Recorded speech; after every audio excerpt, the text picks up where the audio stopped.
8월 10일 정치부회 시작합니다. 제5호 태풍 장미가 오늘 오후 2시 50분쯤 거제도 남단에 상륙했습니다. 올해 우리나라에 상륙한 첫 태풍이죠. 소형 태풍이지만 속도가 빨라서 해상에서 발생한 지 하루 만에 경남 지역으로 올라왔습니다. 태풍 장미는 잠시 후에 6시쯤 포항 부근을 지나서 동해로 빠져나갈 걸로 예상됩니다. 태풍의 영향으로 현재 전남 남해안과 경남 해안 등에는 많은 비와 함께 바람도 강하게 불고 있다고 하는데요.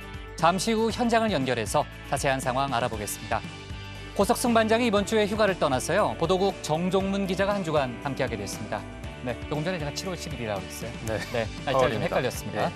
자, 이제 처음 아니죠? 네, 여러 번 왔다 갔습니다. 좀 잘할 수 있겠네요. 네, 그렇습니다. 열심히 하겠습니다. 네, 열심히 하는 것도 중요하지만 잘하는 게 중요해요. 네. 기대가 크고요.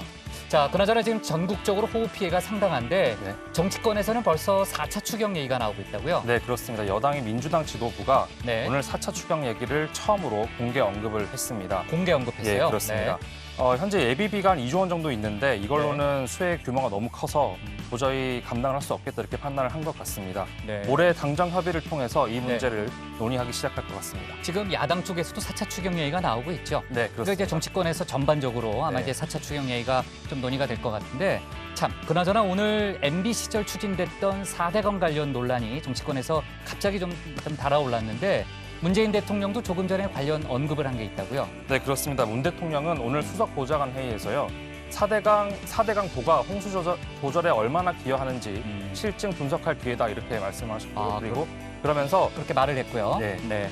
그리고 댐 관리와 4대강 보유 영향에 대해서 전문가와 함께 깊이 있는 조사와 평가를 당부한다 이렇게 강조했습니다. 네. 그러니까 이제 4대강 사업이 저지돼서 홍수 피해를 막지 못했다. 이게 이제 미래통합당의 주장이잖아요. 지금 그 주장에 대해서 또 이제 반박하는 목소리도 많이 있는데 대통령의 언급까지 나왔군요. 자, 오늘 뉴스가 많으니까요. 내려가서 바로 회의를 시작하죠. 네, 갑시다.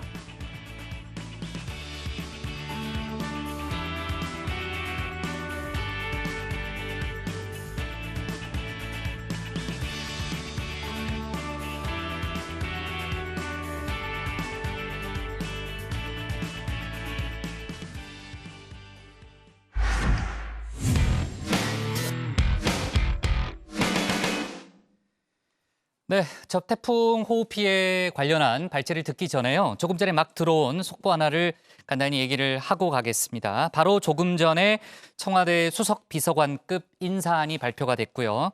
이제 청와대 수석 일부가 교체가 됐습니다. 저희가 지난주 금요일에 이제 관련한 내용을 다뤘죠. 그러니까 노영민 비서실장과 비서실 산하 5명의 수석이 일괄 사표를 냈잖아요. 그래서 총 6장의 사표를 문재인 대통령이 이제 주게 됐는데 이제 그중에 이제 몇 명의 사표를 수리할 것이냐가 이제 초미의 관심사였고 오늘 오후에 이제 2시부터 진행된 수석보좌관 회의에서 대통령의 언급이 있을 것이다라는 전망은 있었고 바로 조금 전에 이제 청와대에서 발표가 있었습니다. 자, 일단 그 정무수석에 최재성 전 의원이 이제 지명이 됐고요. 그다음에 민정수석에는 김종호 감사원 사무총장, 시민사회 수석에는 김재남 기후환경비서관이 임명이 됐습니다. 이게 11일자 인사죠. 네. 내일자 인사입니다. 그러니까 이제 6장의 사표 중에 일단 문재인 대통령이 3명의 사표를 수리했다. 이렇게 보면 되겠네요. 그러니까 강기정 정무수석하고요. 김조원 민정수석 그리고 김거성 시민사회 수석이 이제 교체가 되게 됐습니다. 지금 김조원 민정수석 같은 경우에는 저희가 이제 지난주에도 많이 얘기했지만요. 지금 본인의 이제 다주택 문제로 인해서 여러 가지 논란의 중심에 서 있는 인물이고 이번에 교체될 것이라는 전망이 많이 있었죠. 네, 지금 사표를 낸 이제 6명 중에 3명은 네. 수리가 됐고 나머지 3명이 노영민 비서실장 네. 그리고 김혜숙 인사수석, 윤도환 국민소통수석 이렇게 세 네. 사람이 남아 있는데요. 후속 인사가 있을 수 있느냐라는 네. 질문에 대해서 청와대 관계자가 네. 일단 오늘 발표할 수 있는 건 여기까지고 네. 나머지와 관련돼서는 대통령의 인사권의 문제이기 때문에 지금 답변할 수 없다, 양해해 주시길 바란다라고 했는데요. 네. 지금 정치권에서는 일단 노영민 비서실장의 경우에는 네. 일단 유임하는 쪽에 좀 네. 무게가 실려 있고 네. 그다음에 김혜숙 인사수석과 윤도환 국민소통수석의 경우에는 네. 인사가 이제 후임을 정해야만 발표를 할 그렇죠. 수가 있잖아요. 검증도 해야 되잖아요. 네, 그래서 아무래도 그 작업에 시간이 걸리죠. 네, 그 작업을 마무리하고 후속 네. 인사가 또 있을 수 있지 않겠느냐 이런 네. 관측이 나옵니다. 네, 그러면 이제 6명 사의를 표명한 6명 중에 3명은 오늘 인사가 발표됐고 네. 나머지 수석 2명도 이제 검증 작업이 진행되는 걸 봐서 이제 교체 가능성이 일단은 네. 감춰지고 있고요. 네. 노영민 비서실장만 당분간 유임 가능성이 높다는 게 이제 일반적인 분석이군요. 네. 네, 조금 더 자세한 얘기는 이따 신반장 발제 때 저희가 얘기를 해보는 걸로 하고요. 자, 이제 호우 피해 또 태풍 관련한 얘기로 넘어가겠습니다. 주말에 장마로 인한 폭우로 인해서 남부지방에 큰 피해를 남겼죠. 그런데 그 피해를 다 수습하기도 전에 5호 태풍 장미까지 한반도를 지나면서 더 큰 피해가 우려되는 상황입니다. 올해 장마는 역대급 긴 장마인데요. 우선 정종문 반장의 발제를 보고 현장에 나가 있는 기자들을 차례로 연결해 보겠습니다. 전국 곳곳을 강타한 집중호우로 인한 상흔이 채 아물기도 전에 다가오는 태풍이라 시름에 젖은 이재민뿐만 아니라 국민들께서도 걱정을 많이 하고 계십니다. 국민 여러분께서는 강풍이 불거나 비가 오는 상황에서 무리한 작업이나 불필요한 외출을 자제해 주시기 바랍니다. 네, 태풍 장미 오후 2시 50분 경남 거제에 상륙했습니다. 지금은 부산과 창원 사이를 통과하고 있고 오후 6시엔 경북 포항을 지날 것으로 예상됩니다. 태풍 장미는 시속 40km의 속도로 움직이고 있는데 오늘 밤 9시엔 울릉도 서남쪽 60km 부근을 지나서 내일 새벽 3시엔 울릉도 북동쪽 310km까지 멀어집니다. 이후엔 일본 삿포로 방향으로 진행할 것으로 기상청은 내다보고 있습니다. 발제를 마치고 현장 소식을 추가로 전해드리겠습니다. 아직까지 태풍이 완전히 지나간 건 아니니 방심을 해서는 안 됩니다. 고층 건물 유리창은 강풍에 파손되지 않게 테이프를 붙이고 외출 시에는 건물 간판이나 위험시설물에서 멀리 떨어져서 걷는 게 좋습니다. 정전 시 사용 가능한 손전등을 마련하고 응급약품 등 비상용품도 미리 구비하거나 찾아두시는 게 좋습니다. 이번엔 특히 피해가 컸던 농촌 지역에서 산사태 위험이 있을 경우에는요, 미리 대피를 하셔야 합니다. 마찬가지로 해안 지역의 경우에도 바닷가 저지대 주민들은 미리 안전한 곳으로 이동하시는 게 좋겠습니다. 오늘 오전 10시 30분까지 집계된 전국 폭우 피해 현황입니다. 31명이 숨졌고 실종된 사람은 11명으로 집계됐습니다. 9년 만에 가장 많은 인명피해를 낸 장마입니다. 특히 집중 폭우가 집안을 약화시키는 바람에 전국적으로 산사태가 1000건 이상 발생한 것으로 집계되고 있는데 이로 인한 인명피해도 큽니다. 이재민은 4천여 세대 7천여 명에 이릅니다. 이 중에 3,500여 명은 아직 집에 돌아가지 못하고 있습니다. 춘천 의암호 선박 전복 사고로 인한 피해는 포함되지 않은 수치인데 이 사고 내용은 잠시 후 짚어보겠습니다. 지난 주말 특히 전남, 전북 등 섬진강 인근 산간 지역에 내린 폭우로 하천이 범람하거나 산사태가 발생을 많이 했습니다. 화계장터가 완전히 침수가 됐고요. 일부 지역에선 산사태가 말을 덮쳤습니다. 취재진이 구례에서 만난 상인 그리고 자원봉사에 나선 시민도 망연자실하긴 매한가지였습니다. 눈물 나요. 너무 눈물 나서 말이 안 나와요. 아무리 포기를 하려고 해도 포기가 안 되네요. 여지껏 이 자리에서 30년 동안 제가 살았는데 안전이 전쟁보다 더해요. 이거는 좀 이거는 전쟁별이 지금 코로나도 힘들지만 각 그 상인들이 더 힘들 것 같아요. 네, 춘천 의암호 사고 관련 소식도 들어와 있습니다. 실종된 5명 중 1명인 춘천시청 주무관이 사고 닷새 만인 오늘 오전 숨진 채 발견됐습니다. 숨진 주무관이 발견된 곳은 춘천 등선폭포 인근 북한 강변입니다. 이틀 전 역시 숨진 채 발견된 경찰관이 발견된 지점과 그리 멀지 않은 곳입니다. 하지만 여전히 실종자 2명은 아직 발견되지 않았습니다. 사고 수습대책본부는 오전 6시부터 실종자 수색 작업에 박차를 가하고 있습니다. 실종된 주무관이 사고 지점과 멀지 않은 곳에서 발견되면서 실종자 발견 지점 일대를 지속적으로 살펴보고 추가 수색에 나선 상황입니다. 관련 속보도 들어온 대로 전해드리겠습니다. 이렇게 폭우가 길어지면서 올해 2020년은 장마가 길고 또 가장 늦게 끝난 해로 기록될 것으로 보입니다. 돌이켜보면 열대야라는 말을 많이 들었던 예년에 비해서 올해는 장마, 폭우, 비바람 이런 단어들을 훨씬 많이 들었던 것 같네요. 기상청이 1973년 장마 기간을 집계하기 시작한 이래 제주는 이미 가장 긴 장마를 기록했습니다. 6월 10일에 시작해서 7월 28일까지 총 49일이었습니다. 중부지방에서 가장 장마가 길었던 해는 2013년 49일인데요.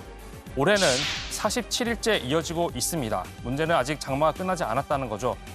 기상청은 중부지방에서 장마가 며칠 더 이어질 것으로 보고 있어서 50일을 넘기게 될 가능성이 높습니다. 역시 최장기간 장마로 기록될 전망입니다. 장마가 길어지고 태풍까지 겹치면서 전국적으로 폭우 피해가 늘자 정치권도 재빠르게 움직이기 시작했습니다. 국회 행정안전위원회 소속 국회의원들이 오늘 중앙재난안전대책본부를 화상으로 연결해서 회의를 열었습니다. 원래 17일로 예정됐던 걸 장마 피해가 커지자 오늘 급하게 앞당겼다고 합니다. 피해가 날이 갈수록 심해지면서 국회도 극히 이례적으로 4차 추경을 검토하고 있습니다. 여당인 더불어민주당 지도부가 오늘 추경 얘기를 공개적으로 꺼낸 겁니다.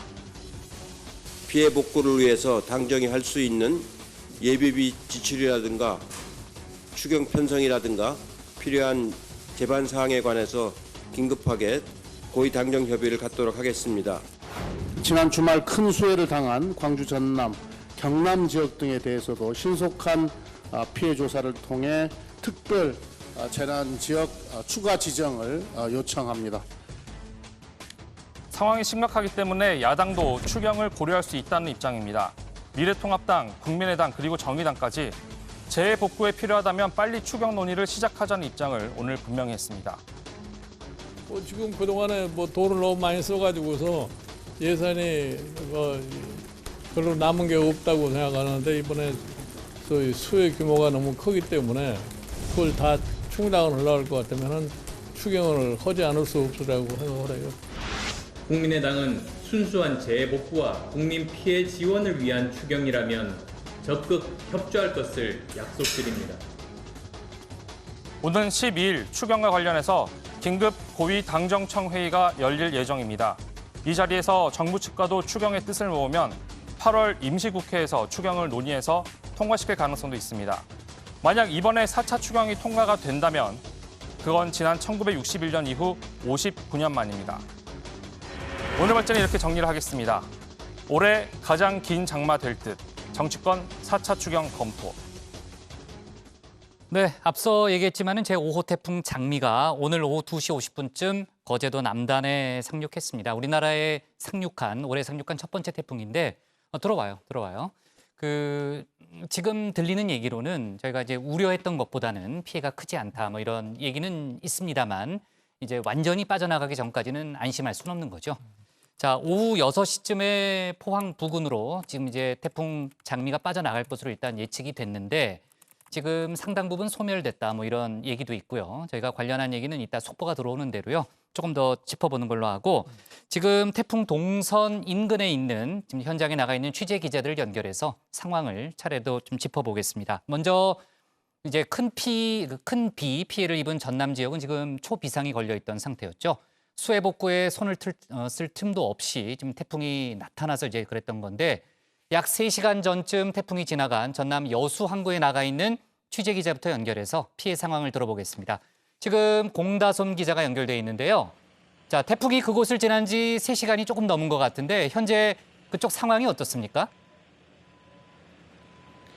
네, 저는 여수 국동항에 나와 있습니다. 2시간 전부터 세차게 내리던 비가 지금은 완전히 뚝 그쳤습니다.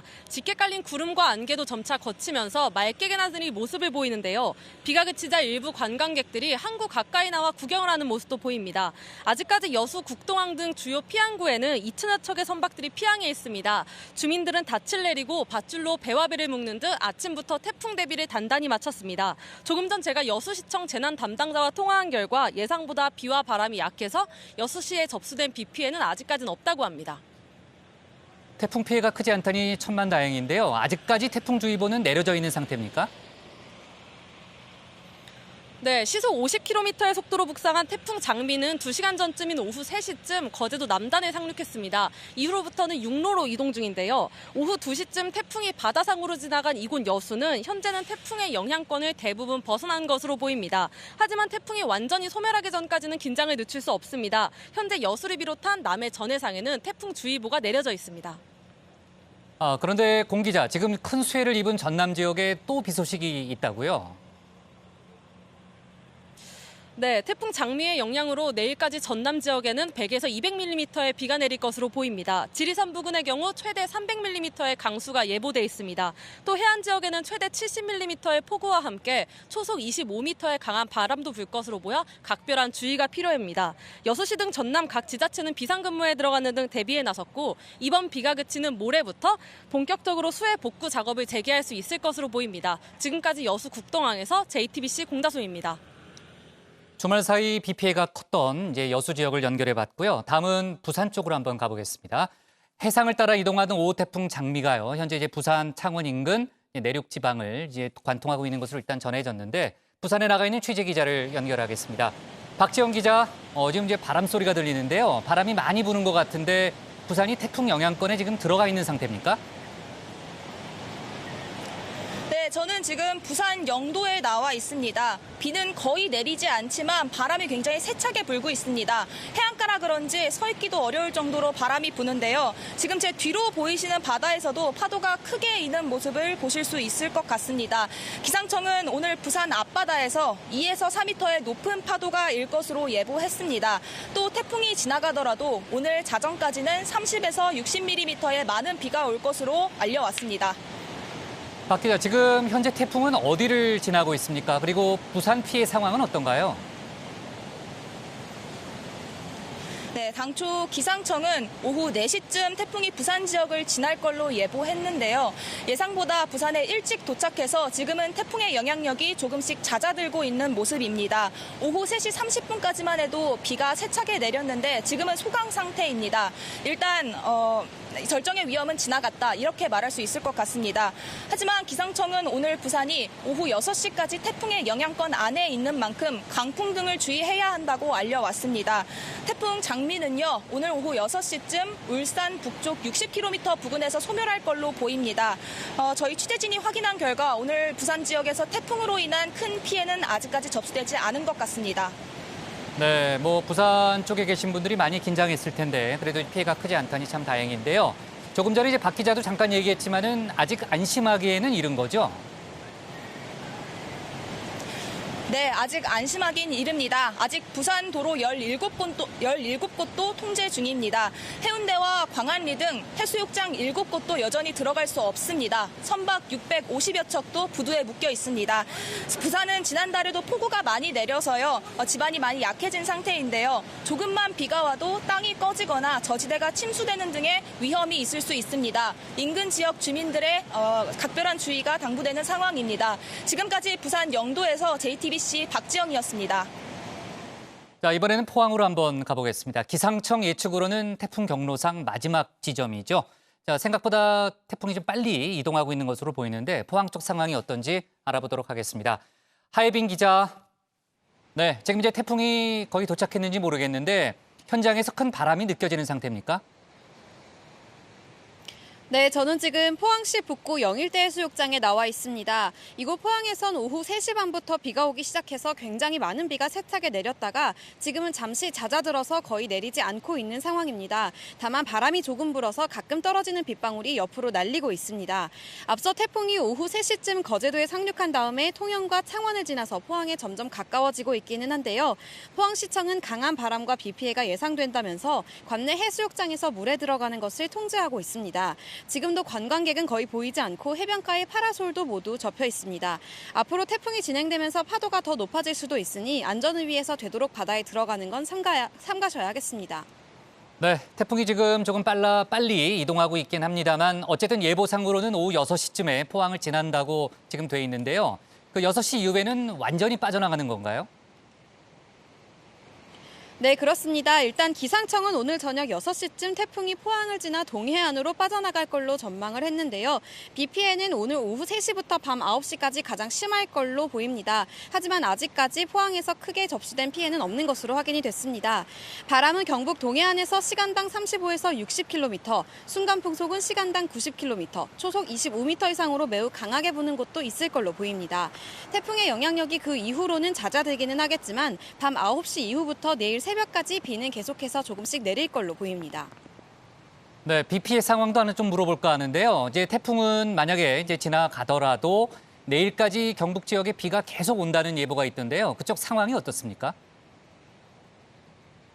네, 그렇습니다. 경북 지역과 대구, 울릉도, 독도에 내일 오후까지 30에서 80mm의 많은 비가 내릴 걸로 보입니다.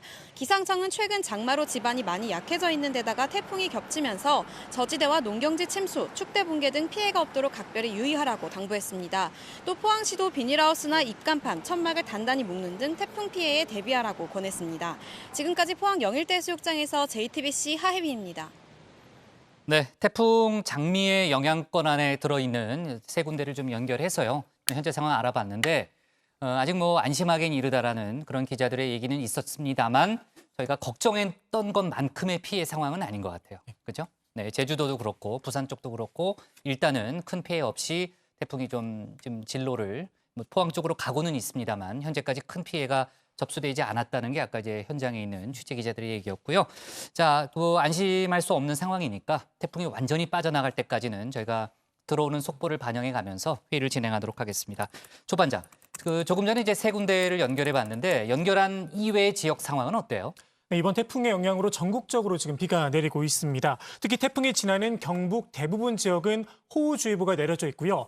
화성과 평택, 오산 등 경기도 일부 지역과 강원도와 충남, 전북 일대가 역시 호우주의보가 내려져 있습니다.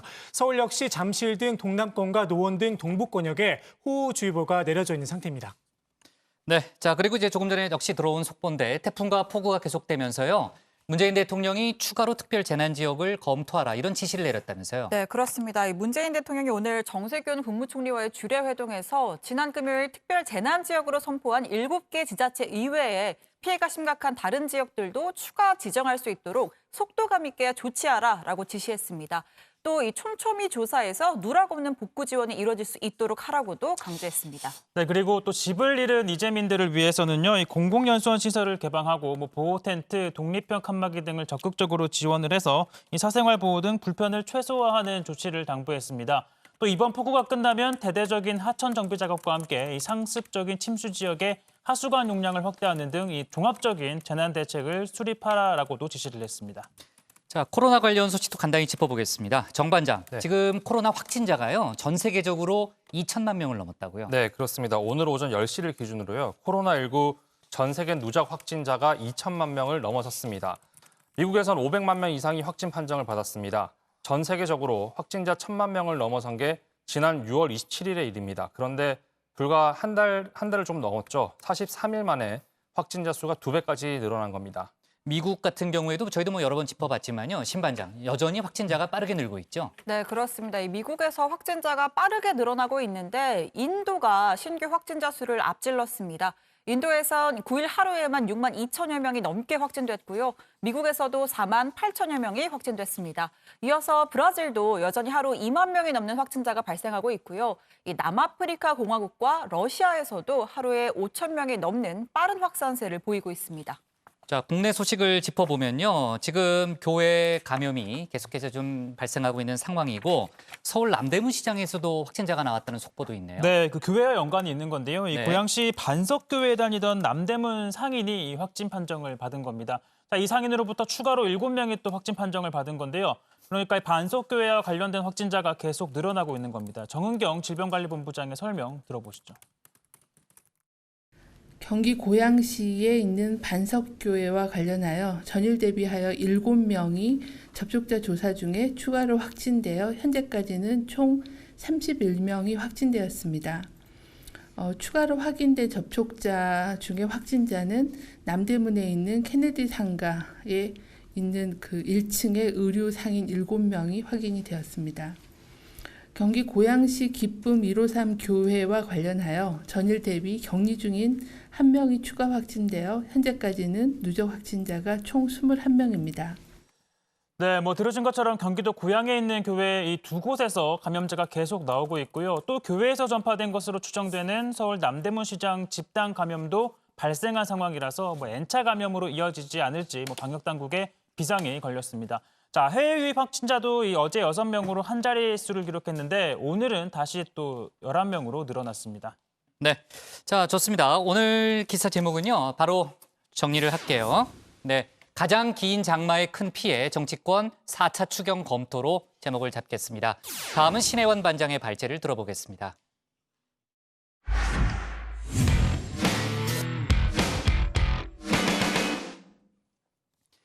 부동산 사태로 인한 참모진의 일괄 사의로 청와대 3기 개편 시점이 빨라졌습니다. 6명의 사표를 받아든 문재인 대통령이 고심 끝에 오늘 일부 사표를 수리했죠. 저희가 조금 전에 속보로 얘기했던 내용입니다. 노영민 비서실장은 유임시키고 김조원 민정수석 자리에 김종호 감사원 사무총장 등을 임명을 했습니다. 그러니까 3명의 수석이 바뀌는 그런 인사가 단행이 됐는데요. 문재인 대통령은 오늘 정부의 부동산 정책 효과가 서서히 나타나고 있다는 점도 수석 보좌관 회의에서 강조했습니다. 자세한 소식을 신혜원 반장이 정리해봤습니다.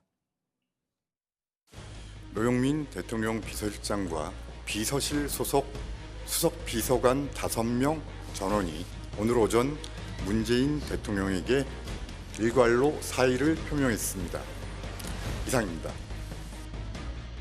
네, 지난 금요일 청와대가 돌연 발표한 내용입니다. 청와대 다주택 참모 논란이 이어지고 특히 강남 2주택자인 김조원 민정수석의 시세 플러스 2억, 22억짜리 고가 매물 논란이 불거진 지 하루 만이었습니다. 이 발표 전에 문재인 대통령에게도 보고를 했는데 대통령의 반려 가능성이 컸다면 이 사의 표명 자체를 공개하지 않았을 겁니다. 폭우로 취소되긴 했지만 문 대통령은 원래 이달 초 닷새간 휴가를 가기로 했습니다. 8월을 기점으로 임기의 3분의 2가 지나는 만큼 휴가 동안 청와대 3기 개편 구상에 나설 걸로 보였는데요. 예기치 못한 사태로 시기를 확 당기게 됐습니다. 이 사표 일괄 수리냐 선별 수리냐가 관건이었죠. 저를 비롯한 모든 비서들은 무한 책임을 느끼고 있고 언제든지 저희들은 저희들의 모든 것을 다 할 생각입니다.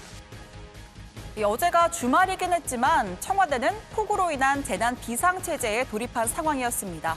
노영민 비서실장은 출근을 했고 김조원 민정수석과 윤도환 소통수석은 출근하지 않았다고 합니다. 특히 김 민정수석은 청와대 고위직 메신저 대화방에서도 나간 것으로 알려졌죠. 오늘은 문재인 대통령이 주재한 수석 보좌관 회의가 청와대에서 열렸는데요. 문 대통령 주의로 노영민 비서실장과 역시 사표를 썼던 김거성, 김회숙, 윤도환, 강기정 수석 모두가 참석했습니다. 김조원 민정수석의 모습만 보이질 않았습니다. 이제 정부가 책임지고 주거의 정의를 실현해 나가겠습니다.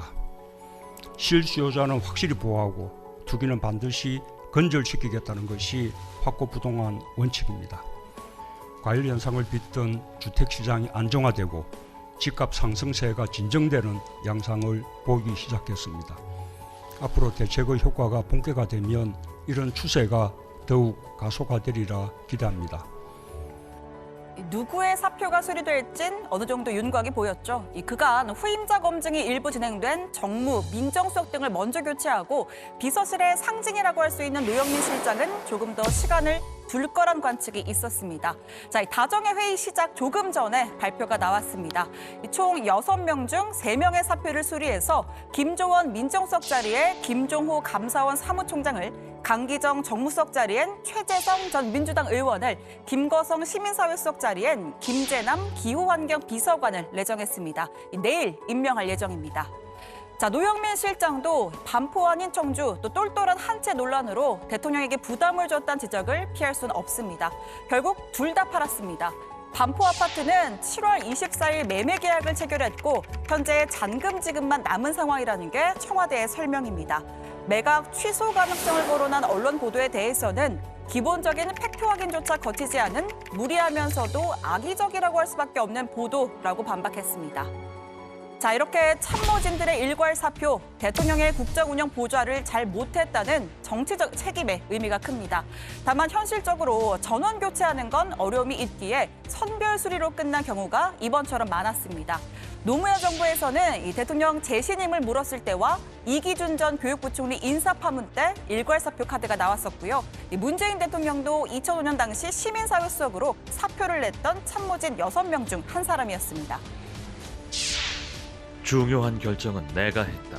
그래서 참모들의 책임을 묻기가 참 난감하다. 그러나 정무직은 정무적 책임이라는 것이 있다. 해당 부서의 책임자인 민정수석과 인사수석에 대해서는 사표 수리를 검토하고 나머지 사표 제출자는 반려한다. 또 이명박 정부에서는 광우병 쇠고기 파동과 관련해 그리고 박근혜 정부에서는 국정농단과 대통령 파면에 따라 비서실장과 수석비서관 10명 전원이 사표를 쓴 적이 있었습니다. 대통령께서는 현 상황의 엄중함을 깊이 인식하시고 각계의 인적 쇄신 요구에 신속히 부응하기 위해서 대통령 비서실 인사를 단행하기로 했습니다. 국정 상황을 고려하여 이중 비서실장과 정책조정, 정무, 민정, 홍보수석 비서관의 사표를 수리했습니다. 자, 이번 일괄 사표 사태와 관련해서 더불어민주당은 대통령의 판단을 존중한다는 원론적인 입장을 냈었습니다. 물밑에서는 또 술렁이는 분위기가 역력했는데요. 지지율 하락에 따른 결단이다. 결자 해지, 책임지는 모습은 잘한 것이라는 평이 다수였고요. 또 너무 늦었다. 김조원 수석권은 대통령을 욕보이는 일이다 같은 비판도 있었습니다. 야권에서는 정작 책임질 사람이 빠졌다. 꼬리 자르기에 불과하다는 비판도 나왔습니다. 주호영 미래통합당 원내대표와 안철수 국민의당 대표가 나란히 같은 표현을 썼습니다. 정작 책임 있는 김상조 정책실장, 홍남기 경제부총리, 김현미 국토부 장관을 제외하고 이들의 책임을 묻는다는 것은 눈 가리고 아웅하는 일이라고 하겠습니다. 지금과 같은 대통령의 인식과 국정 태도로는 참모 교체뿐만 아니라 더한 것을 한다 하더라도 백약이 무효라는 점을 밝혀둡니다. 잠시 상황만 모면하면 된다는 눈 가리고 아웅하는 짓입니다. 국민들께서 과연 이런 쇼에 공감하고 동의하겠습니까? 사표를 낸 분들 대부분은 처음부터 고위공직자로 자격이 없었다는 지적, 그리고 직보다는 아파트를 택했다는 국민들의 조롱과 비판을 청와대는 뼈아프게 받아들여야 합니다. 한 청와대 참모는 인사 문제가 부동산을 비롯한 모든 정책을 스펀지처럼 빨아들이고 있다라고 했습니다.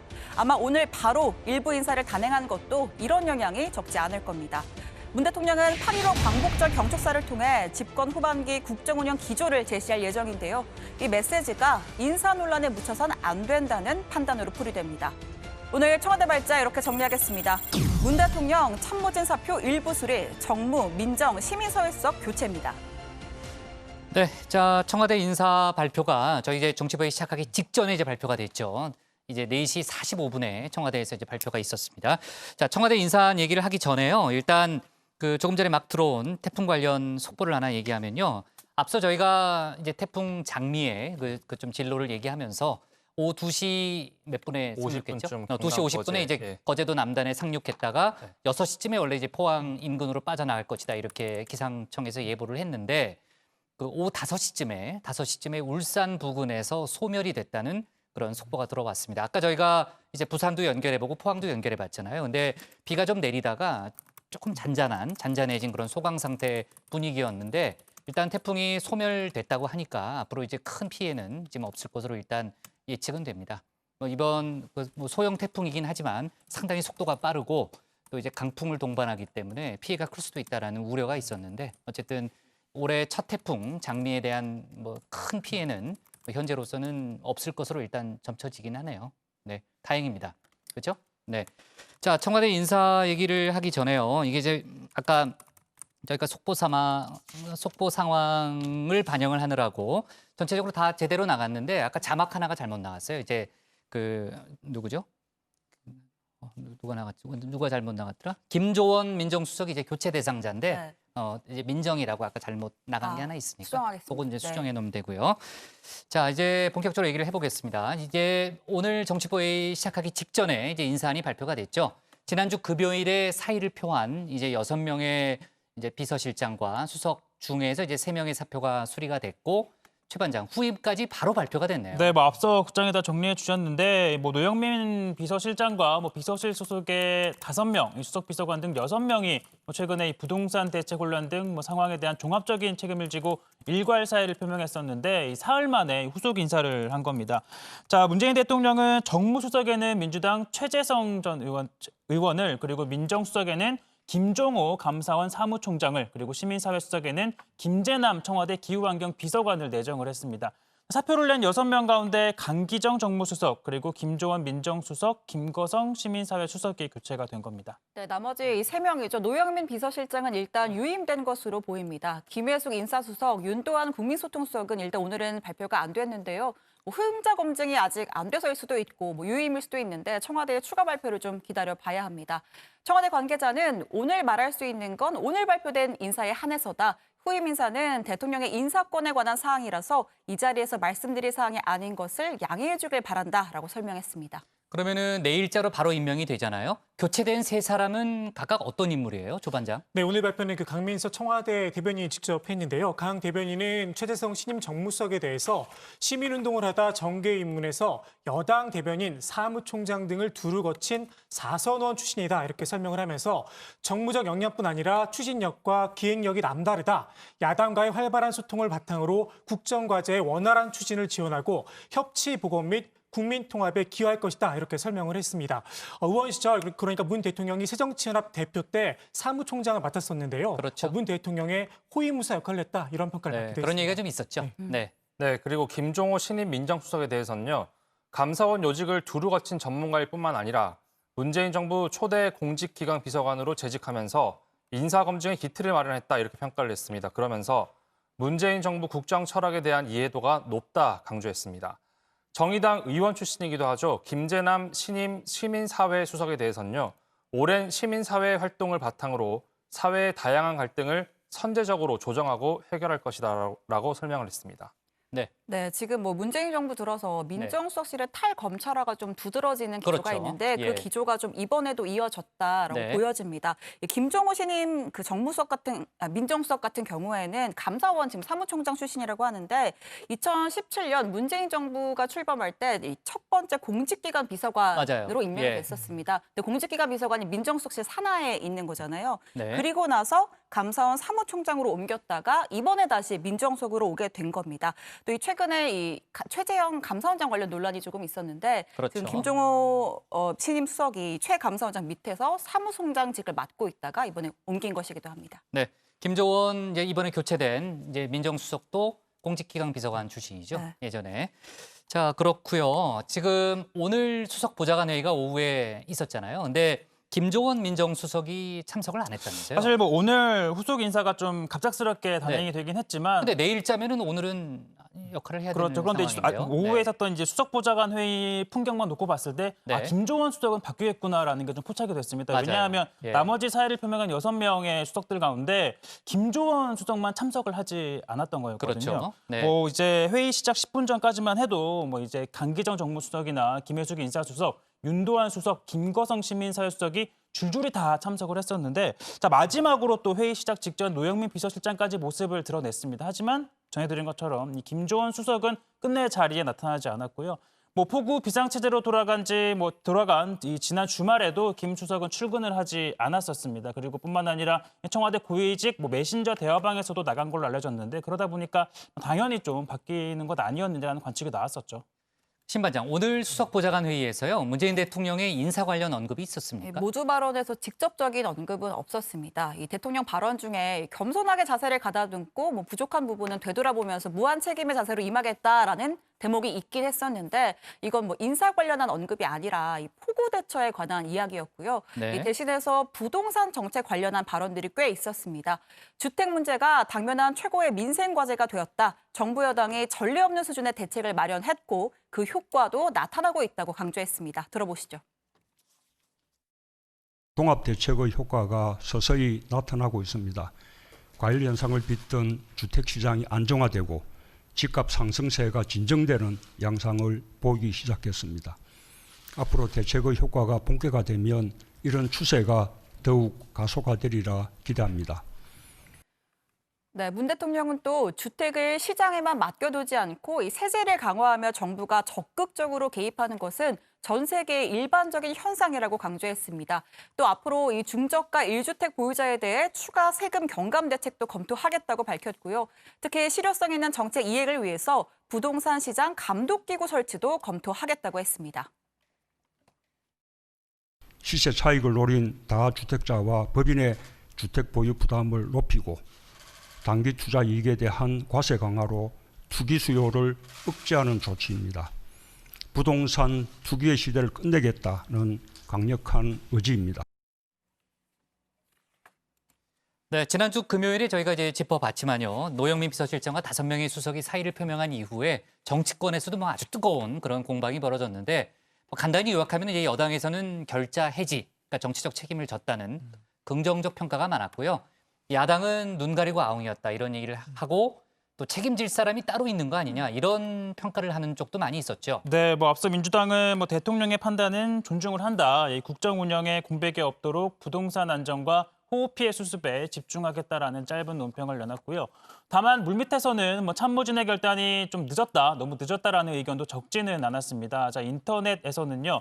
일부 참모진이 직을 버리고 강남집을 택했다라는 비판이 적지 않은데, 자, 이를 두고 여권에선 부동산이라는 국민의 영린을 건드린 문제라며 좀 아쉬워하는 목소리도 있었습니다. 네, 뭐 통합당, 국민의당 그리고 이 정의당에서도 이 정의당까지 포함한 야권에서 이 김현미 국토부 장관, 김상조 정책실장, 홍남기 부총리 등 정책 책임자들도 사퇴해야 한다라는 주장이 나왔습니다.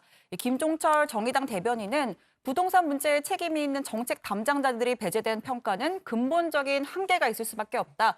핵심 담당자들의 평가와 책임 없는 인사는 국민들에게 큰 공감을 얻기 어려울 것이라고 했고요. 네. 지금 이제 청와대에서 일부 사표 수리를 한 것에 대한 또 정치권의 반응이 추가적으로 나오고 지금 막 있는데, 나왔어요. 네. 일단 통합당에서 이제 대변인 논평이 하나 나왔습니다. 통합당에서는 더욱 시급한 것은 대통령의 인식 전환이다. 이 부동산 정책을 비롯한 현재의 국정 실패는 비서진 일부 땜질로 막을 단계를 넘어섰다. 뭐 이런 비판의 성격이 담긴 논평을 내놨습니다. 네.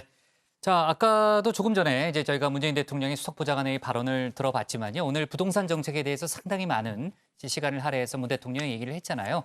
하지만 야권은 부동산 정책의 근본적 전환이 필요하다는 그런 입장인 거죠. 네, 그렇습니다. 미래통합당 김종인 비대위원장은 부동산 시장 혼란을 거론을 하면서 세금만 갖고는 부동산 투기를 잡을 수 없다. 세금을 낼 수 있다면 투기를 내도 괜찮다는 뜻이 되기 때문이다. 이렇게 비판을 했습니다. 최종적으로 피해를 보는 사람은 결국 임차인이라고 지적을 하기도 했는데요. 직접 들어보시죠.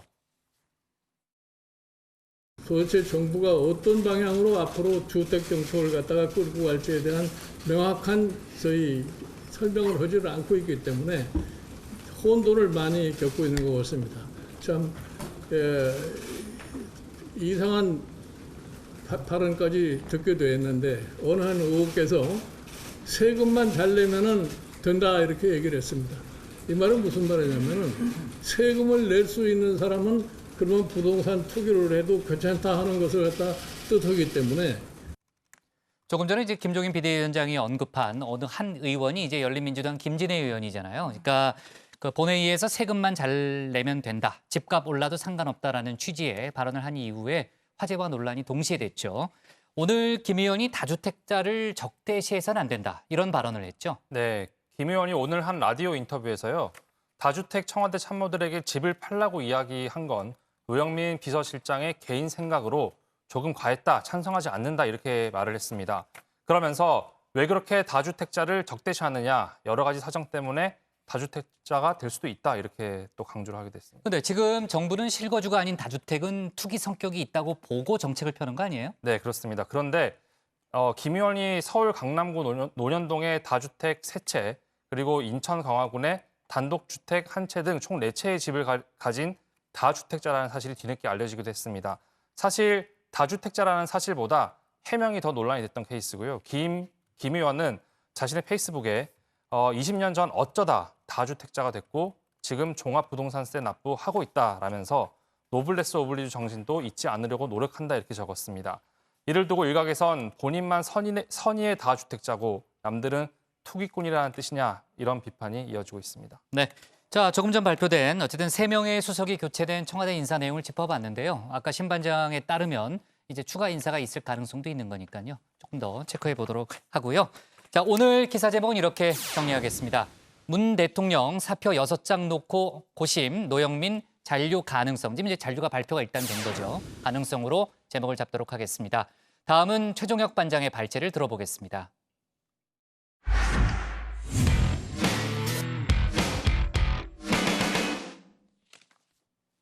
지난주 발표된 검사장급 이상 검찰 인사가 내일자로 단행됩니다. 오늘 인사 대상자들과 법무장관 그리고 검찰총장이 만나는 자리도 진행되고 있는데요.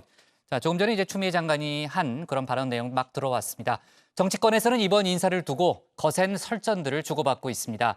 통합당에서는 정권의 심기 경호가 경력인 검사들이 득세한다 이렇게 비난을 했고요.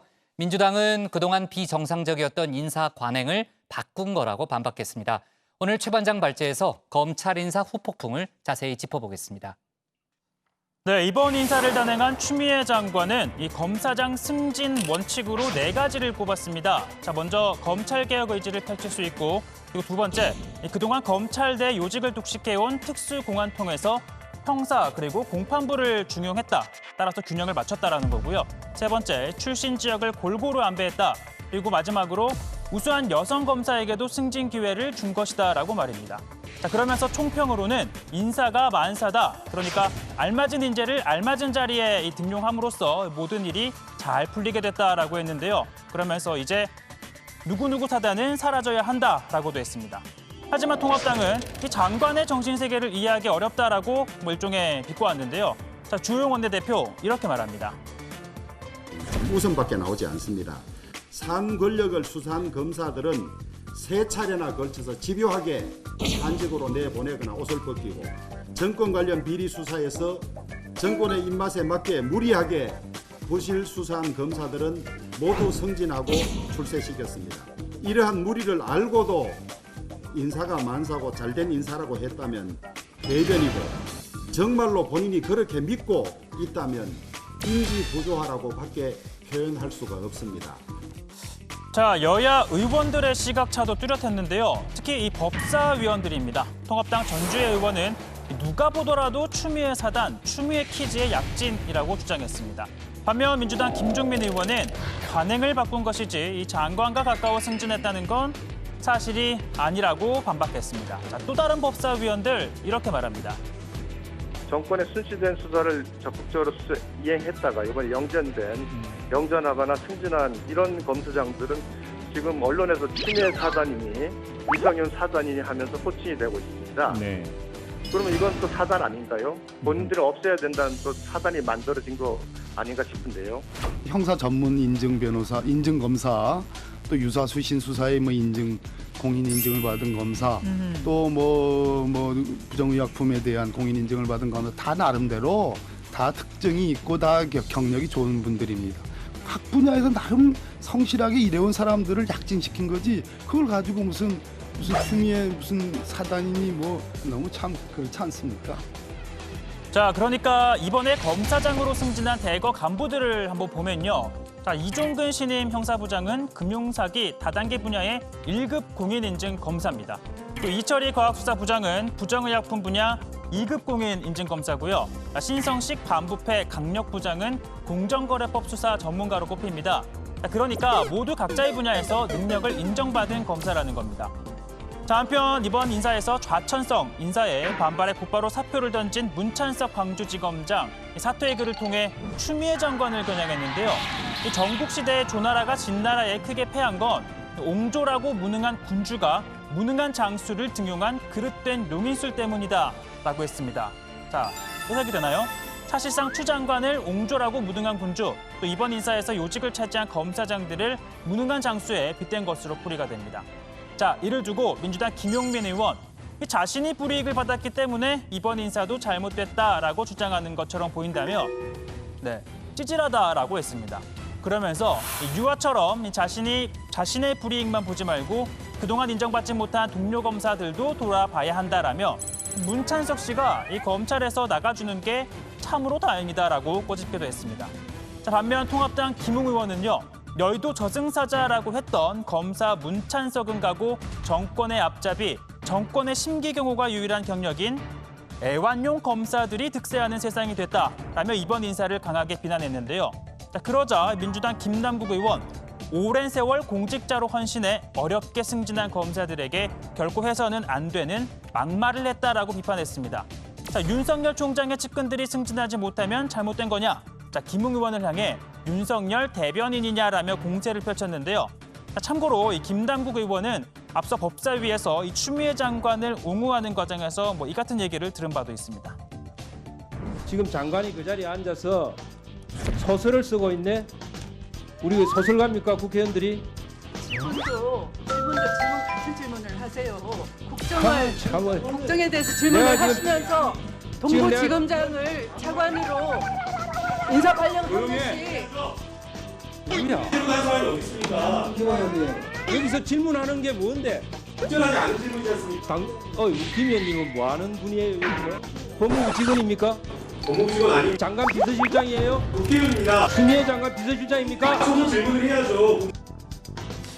자, 이렇게 검사장급 인사를 놓고 정치권의 후폭풍이 거센 가운데 이달 말로 예정된 중간 간부 인사와 대검 직제 개편을 통해 검찰에는요, 또 한 차례 폭풍이 몰아닥칠 것으로 보입니다. 이른바 검언 유착 의혹 사건을 놓고 이 중앙지검 수사팀과 이견을 보였던 대검 형사과 검사들의 자리동이 있을지 여부인데요. 또 검찰의 직접 수사를 줄인다는 기조에 따라 이 대검 내 검찰총장의 참모죠, 기획관, 정책관, 선임연구가 등을 폐지하는 안이 검토되고 있는 만큼 윤석열 총장의 고립은 한층 더 심화될 가능성이 높습니다. 오늘 발제 이렇게 정리합니다. 애완용 검사, 총장 대변인, 검찰 인사의 정치권 후폭풍입니다. 네, 아까 최 반장이 오늘 이제 추미애 장관이 검사장급 이상, 이번에 인사가 난 검사장급 이상의 보직 신고를 받는다고 했잖아요. 거기서 얘기했던 이제 추미애 장관의 발언이 조금 전에 이제 공개가 됐습니다. 여러 가지 내용이 있지만요. 핵심적인 내용만 일단 얘기를 하면요. 현재의 정권뿐 아니고 앞으로의 정권을 쳐다보는 해바라기가 돼서는 안 된다라는 게 추미애 장관의 얘기를 했고요. 그렇다고 그다음도 또 중요한 얘기입니다. 이것도 중요한 얘기지만 검찰의 이해득실만 따지는 조직 이기주의자가 돼서도 안 된다. 이런 발언을 했습니다. 오직 국민만을 바라보고 검찰의 미래를 설계해달라 이런 주문을 했다는 그런 속보가 지금 막 들어왔습니다. 자, 검사장급 이상 인사를 두고서요. 아까 이제 최 반장도 얘기했지만은 지금 이제 검찰 내부는 물론이고 정치권에서도 지금 공방이 아주 치열한 그런 상황인데 통합당은 검찰의 독립성을 훼손하고 있다. 그러니까 대통령이 나서서 입장을 밝혀라 이런 분위기라면서요. 네, 그렇습니다. 통합당 주호영 원내대표는요. 검찰 무력화라고 비판을 하면서 문재인 대통령과 추미애 장관을 동시에 비판을 했습니다. 추 장관을 향해선 산 권력을 수사한 검사들은 한직으로 보내거나 옷을 벗기고 정권 입맛에 맞게 수사한 검사들은 모두 승진하고 출세시켰다 이렇게 주장을 했고요.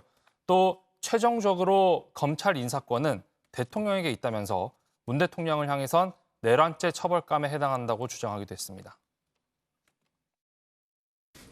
헌법기관을 강압에 의하여 권능 행사를 불가능하게 하는 것을 내란죄로 처벌하도록 되어 있습니다.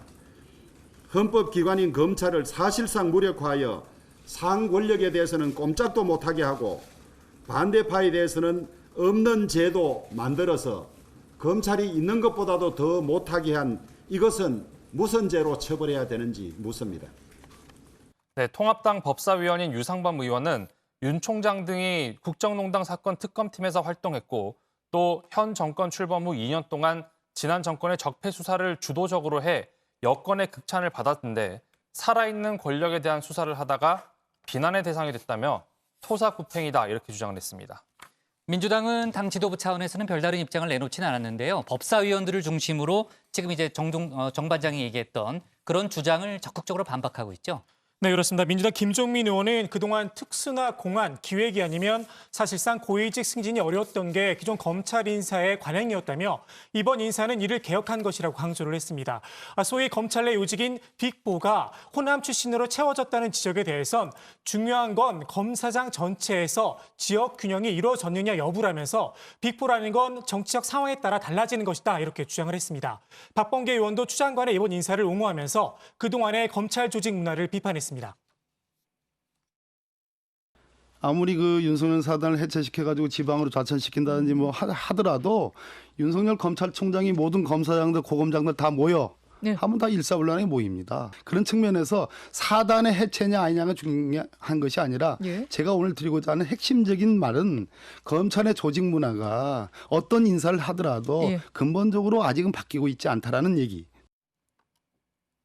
자, 그리고요. 이번 인사 직후 사의를 표명한 문찬석 광주지검장이 추미애 장관하고요. 이번 인사안에 대해서 계속해서 비판의 목소리를 내고 있죠. 네, 그렇습니다. 이 문 검사장은 오늘 우선 영전을 축하드린다. 특히 검사장으로 승진하신 분들 축하드린다면서 고검장, 지검장으로 근무할 기회가 주어진다는 건 검사로서 큰 영예다. 그만큼 책임감 또한 막중할 것이다 라고 강조했습니다. 특히나 잘못된 것에는 단호하게 목소리를 내야 한다라고 당부했는데요. 정치의 영역이 검찰에 너무 깊숙이 들어오는 것 같아 염려된다. 검찰의 정치적 중립성은 결코 포기할 수 없는 가치라고 강조했습니다.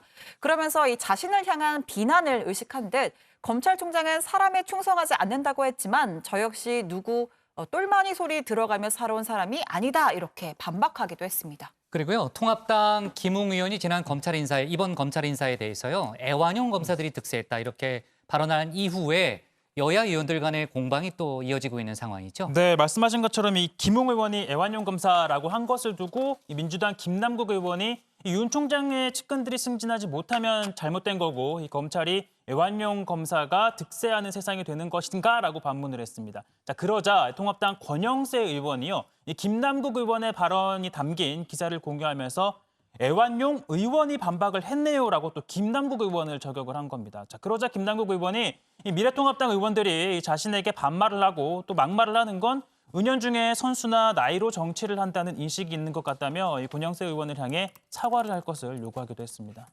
자, 그리고요, 주말 사이에 조국 전 법무장관이 검찰 관련한 입장을 내놨죠.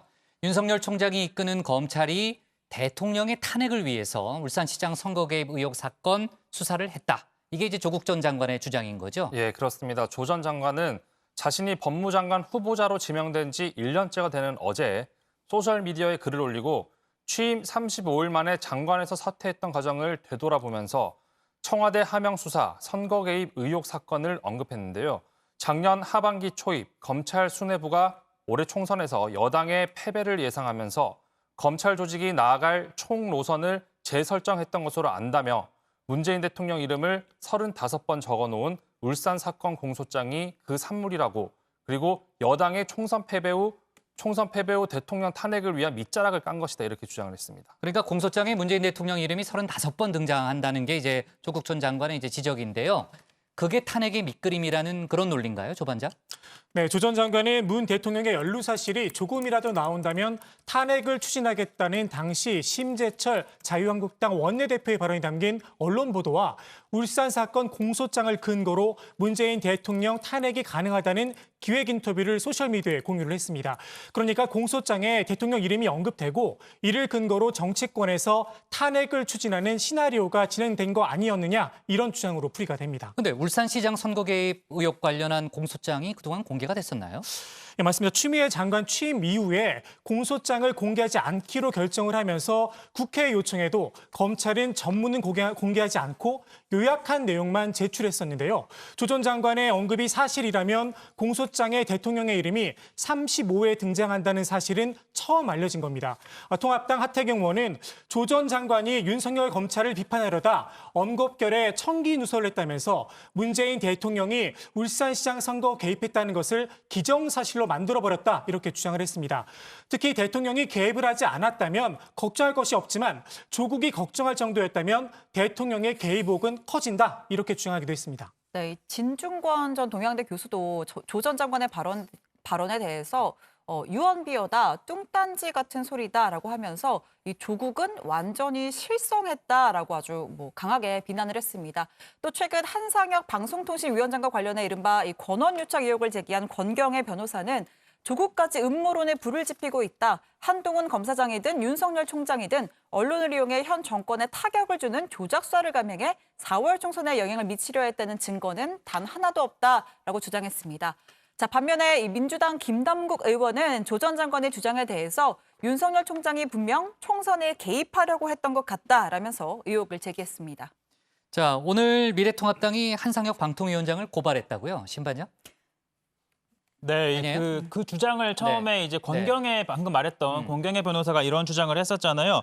윤석열 한동훈은 쫓아내야 한다라는 얘기를 본인과의 전화 통화에서 했다라는 주장이었죠. 주장을 하면서 좀 정치권 공방이 일었는데 통합당이 이 방송통신법 위반 등 혐의로 오늘 고발을 했습니다. 박근혜 정부 시절 세월호 참사 보도 개입 혐의로 기소돼 벌금형을 확정받은 이정현 전 청와대 홍보수석의 사례를 적시하면서 한상혁 위원장 같은 경우에는 이 특정 방송을 이용을 해서 특정 기자와 임직원과 공모 또 유착을 해서 헌법을 정면으로 침해하는 중범죄를 저지른 것이다라고 주장을 했는데요. 자, 이와는 별개로 통합당은 이 국회 과방위에서 이 한 위원장을 불러 권한 유착 의혹에 대한 긴급 현안 질의를 갖자라고 요구했지만 통합당에 따르면 민주당이 수해가 심각한데 지금 회의를 여는 건 곤란하다라는 이유로 거부를 했다고 합니다. 지금 아시겠지만 과방위 구성상 여당이 과반이기 때문에 야당 혼자서 긴급 현안 질의를 여는 건 좀 불가능한데요. 따라서 통합당은 8월 임시국회 회기 중에 전체 회의에서 따져 묻겠다는 계획입니다. 네, 아니 조금 전에 제가 신 반장한테 물었는데 신 반장이 말을 하려고 그러는데 최 반장이 가로챘어요. 조 반장, 이런 일이 있으면 돼요?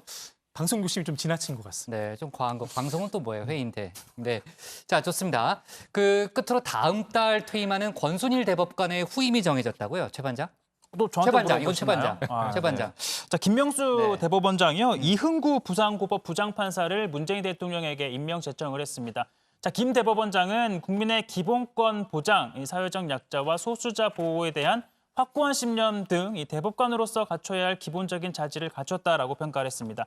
자, 이 부장판사는요, 1985년 서울대법대 학생회를 활동하던 당시 국가보안법 위반 혐의로 구속된 전력이 있기도 합니다. 근데 1심에서 지금 얘기했던 이 부장판사에게 실형을 선고한 판사가 바로 권순일 대법관 아니에요? 네, 그런 점에서 참 이번 인사가 참 좀 뭐랄까요? 좀 독특하다라고 볼 수 있는데 권순일 대법관의 후임으로 이 부장판사가 임명 제청이 된 겁니다. 자, 유죄가 확정된 이 부장판사는 87년 6월 항쟁 이후 특별 사면이 됐고요. 90년 사법시험에 합격해 판사로 임명이 됐습니다.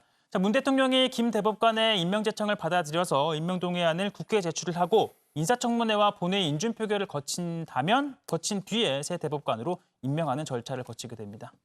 좋습니다. 자, 아까 이제 추미애 장관의 발언을 소개했는데 윤석열 총장도 국민의 검찰이 돼야 한다는 취지의 발언을 했다는 그런 속보가 지금 막 들어왔고요. 오늘 기사는 이렇게 정리하겠습니다. 애완용 검사, 애완용 의원, 거칠어지는 검찰 인사 논쟁으로 잡겠습니다. 다음은 조익신 반장의 발제를 들어보겠습니다.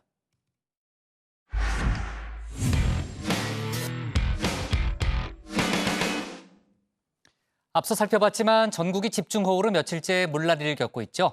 정치권에서는 때 아닌 논쟁이 붙었습니다. 미래통합당에서 4대강 덕분에 홍수를 막았다는 입장을 들고 나왔고요. 더불어민주당에서는 4대강 때문에 홍수 피해가 컸다고 맞섰습니다. 이런 가운데 태양광 발전 시설도 논란의 중심에 섰는데요. 관련 내용을 조익신 반장이 정리해봤습니다.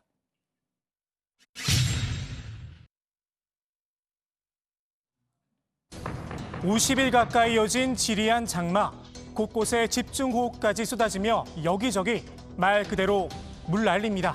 지난 8일엔 섬진강 제방마저 무너졌습니다. 마을 어르신들은 저희 집이 좀 높은 데 있어가지고 저희 집에 다 계시고 있어요. 1년 농사인데 지금 다 되셨잖아요, 이미. 제가 여기 살면서 이만큼 온 건 처음이에요. 갑작스런 수해로 국민들이 고통받고 있는 이때 때 아닌 4대강 사업 예찬론이 등장을 했습니다. 섬진강에선 4대강 사업을 하지 않아 물난리가 났다는 겁니다. 이명박 정부 때 22조 원을 들여 추진한 4대강 사업, 한강과 낙동강, 금강, 그리고 영산강이 그 대상이었습니다. 당시 섬진강은 빠졌습니다. 4대강 사업을 옹호하고 나선 건 미래통합당입니다. 섬진강이 그 4대강 사업에 이제 빠졌던 것을 굉장히 다행으로 생각하던 얘기를 한 사람들이 있었는데 이번 홍수를 겪으면서 결국은 그것도 잘못된 판단이 아니었나 하는 이런 생각을 할 수밖에 없는 거죠. 4대강 사업이 없었으면 이번엔 어쩔 뻔했느냐는 얘기를 많이 듣는다.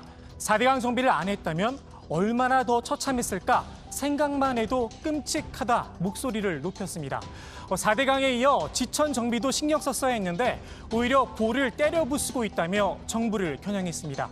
더불어민주당은 정말 어처구니가 없다는 반응입니다. 4대강 사업의 폐해는 이미 온갖 자료와 연구로 증명이 됐다며 당신들의 과오가 용서될 순 없다고 라를 세웠습니다. 이런 가운데 9일 새벽 낙동강 제방이 무너졌습니다. 이번엔 여당에서 4대강 사업 때문에 물난리가 났다고 역공을 폈습니다. 이번에 낙동강 본류둑이 터진 가장 큰 이유도 4대강 사업으로 건설한 보가 물 흐름을 방해했기 때문에 강물 수위가 높아지면서 강둑이 견딜 수 없을 만큼 수압이 올라갔기 때문으로 전문가들은 추정하고 있습니다. 4대강 사업에 쓴 22조 원을 지천 정비에 썼다면 홍수로 인한 인명과 재산 피해를 크게 줄일 수 있었을 거란 비판입니다. 4대강 사업의 홍수 예방 효과, 사실 감사원에서 2차례 조사를 진행했습니다. 그 결과 홍수 예방 효과는 0원이었습니다. 사실 4대강 사업은 홍수를 예방하기 위해 시작된 사업이 아닙니다. 그렇게 강을 많이 파놓으면 다음에 또 이용할 수도 있지 않습니까? 예. 세월에 따라서 또 네네. 좋은 정권이 들어서면 4대강을 또 활용할 수도 있는 거고. 좋은 정권이 들어서면 대운하를 해보겠다. 그 초석이었던 겁니다. 물날이 통해 다시 시작된 해묵은 논쟁. 결국은 정치적 이유 때문이겠죠. 그래서일까요? 태양광으로까지 불씨가 옮겨 붙었습니다. 최근 집중호우와 함께 산사태가 많이 발생하고 있다고 그러는데 이와 같은 것이 태양광 발전 시설의 난개발이라고는 지적도 나오고 있는 실정입니다. 전국을 뒤덮어가고 있는 태양광 발전 시설과 이번 산사태 등 수해와의 연관성에 대해 감사원 감사를 바로 실시해야 합니다. 전문가들은 태양광 발전 시설이 산사태의 원인이 될 수 있다고 지적합니다. 태양광 패널은 최대한 햇빛을 오래 쬐 수 있는 산 비탈에 설치가 됩니다. 이 과정에서 나무도 베어냅니다. 2017년부터 지난해까지 이렇게 베어진 나무만 230만 그루가 넘습니다. 나무가 사라진 산 비탈, 집안이 약해질 수밖에 없겠죠. 문제는 태양광 설치가 실제 산사태로 이어졌느냐는 겁니다.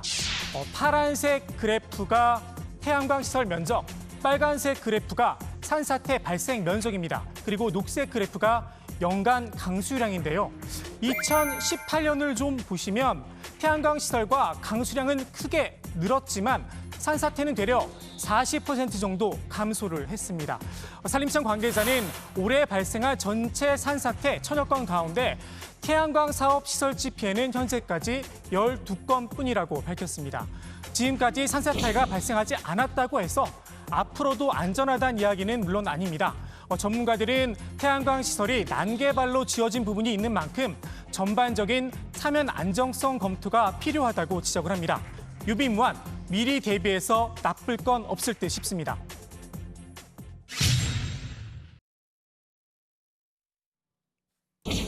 미래통합당의 기세가 무섭습니다. 창당 이래 최고 지지율을 기록하며 더불어민주당과의 격차를 0.5%포인트 차로 좁혔습니다. 양당의 지지율 차 역시 역대 최소치입니다. 하루 지지율로 보면 더 고무적입니다. 지난 5일 통합당이 36%, 더불어민주당이 34.3%로 양당 지지율이 역전되기도 했습니다. 당정청이 전월세 전환율을 낮추겠다고 발표한 날이었습니다. 부동산 정책 등 정부 여당의 일다른 실책에 반사이익을 톡톡히 챙겼다는 분석입니다. 여기에 김종인 체제가 들어서면서 당의 체질이 바뀐 것도 상승 요인으로 꼽힙니다. 김종인 비대위원장은 이른바 태극기 세력으로 대변되는 아스팔트 우파와 거리를 두고 있습니다. 보수 성향 단체들이 추진하고 있는 8.15 집회에도 참여하지 않기로 했습니다. 의회 민주주의를 운영하는 과정에서 더 이상의 다른 방법은 없고 즉 의원 개개인들이 토의 과정을 통해 가지고서 실상을 갖다가 제대로 지적을 해서 아스팔트 우파에게 구애하다 못해 결국 끌려다닌다는 비판까지 받았던 황교안 전 대표와 대비되는 모습입니다. 여러분이 이겼습니다. 여러분이 승리했습니다. 여러분 애쓰셨습니다. 감사합니다. 아까 황교안 대표님이 자유한국당을 해체하고 거기다 갖다 바쳐? 해체하고 갖다 바치려면 나한테 갖다 바쳐야지, 나한테. 태극기로 대표되는 강성 보수 세력은 손절하고 원내투쟁으로 중도층을 잡겠다는 계산이 엿보입니다. 그 중심엔 초선 의원들이 있습니다. 윤희숙 의원이 대표적입니다. 저는 임차인입니다. 오늘 표결된 법안을 보면서 제가 기분이 좋았느냐?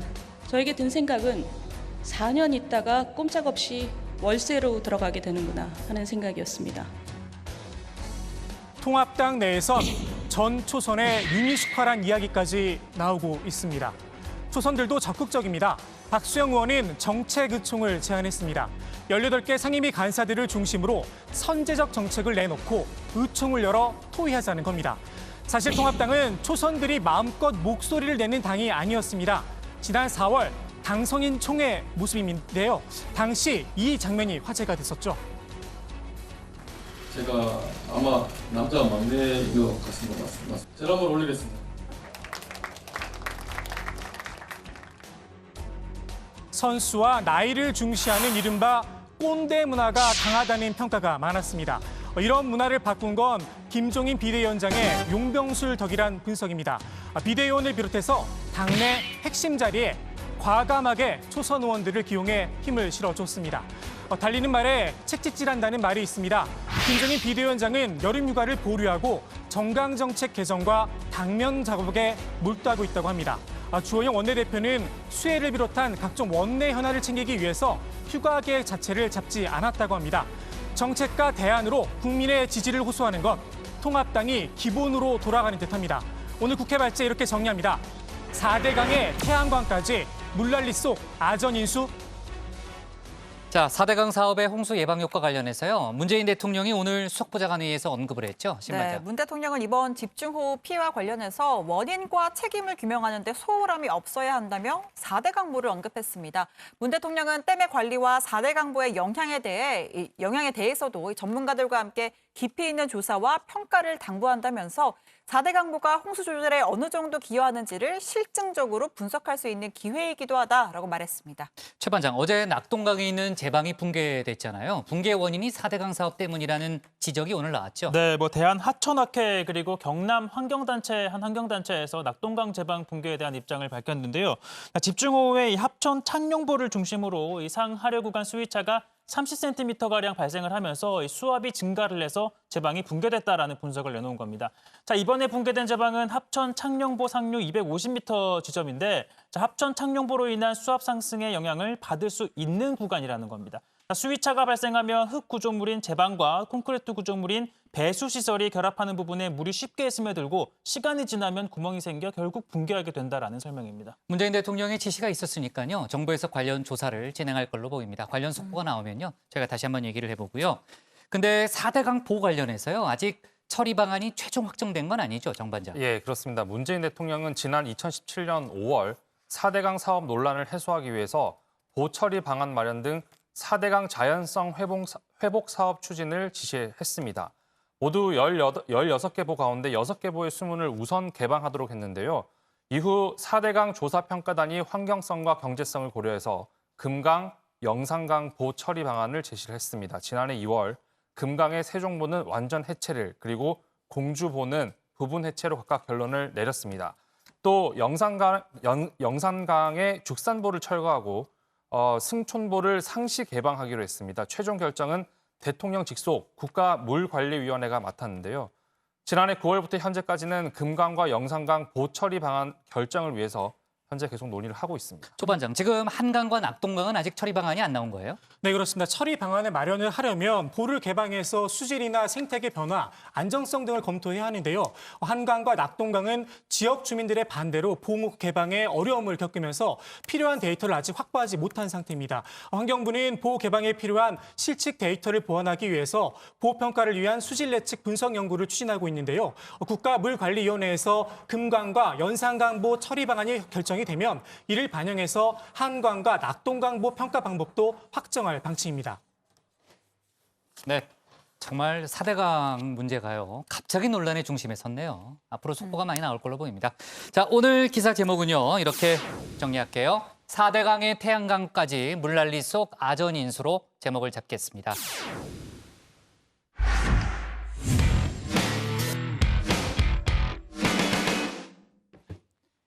네, 오늘 저희가 고른 한 컷은 소 구출 대작전, 지붕서 버틴소 마침내 땅으로입니다.